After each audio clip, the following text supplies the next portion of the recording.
is a voluntary code. We've had over 100 of our members adopt the code in the first couple of months, and their names are on the CII website, so you know who has adopted the code.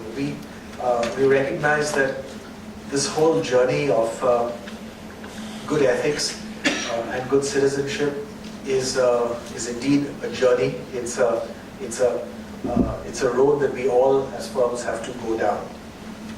And our role in CII is to enable firms to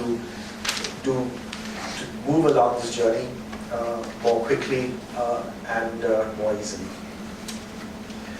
Together with that, we also have a code that we're working on good citizenship to go beyond compliance, to talking about affirmative action programs, skills training programs, and working with schools and colleges. On the ease of doing business, you would all recognize that it's very welcome to see the change in direction. For many years, we became a more difficult place to do business year on year on year. In the last 2 years, we've become an easier place to do business. But we all recognize, and the Prime Minister has set ourselves a target, that we should be in the top 50 of ease of doing business. And this is a goal that we in CII are fully committed to helping the government deliver on. The goal then is ultimately to build 1,000 multinationals with Indian roots, because that's what will really take the country forward as an industrial power. Many other areas that we're working on. We're working in CII. We have 9 centers of excellence that work in areas related to the environment, competitiveness, small and medium enterprises, manufacturing excellence, logistics.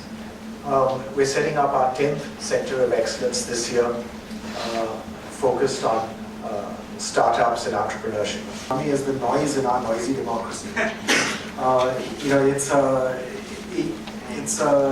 It's part of the vibrancy of our democracy. You hear all kinds of statements coming out, and frankly, you should not judge India on the basis of any one person's statements, because you will have. It's the same. We were in Washington recently, and I made the same comment there that don't judge, just as you shouldn't judge the US on the statements of whichever outlandish politician is making them, so too you shouldn't judge India on the basis of the outlandish statements of any one politician. As part of the, very briefly to say that, it was Dr. Arvind Subramanian's report on GST, which has had far-reaching implications on converting many who are against GST towards GST. And the way he talked about the GST rates, the way he talked about neutrality, I think his report speaks all about what GST, the benefits that GST would have if it is brought into the country. So that answers a big part of your question. And his comments on at different points in history about the Indian economy as an economist would need to be seen in perspective.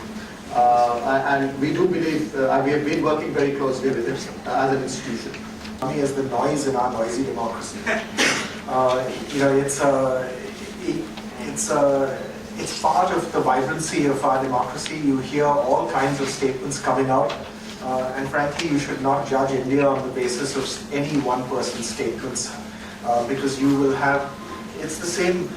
We were in Washington recently, and I made the same comment there that don't judge, just as you shouldn't judge the US on the statements of whichever outlandish politician is making them, so too you shouldn't judge India on the basis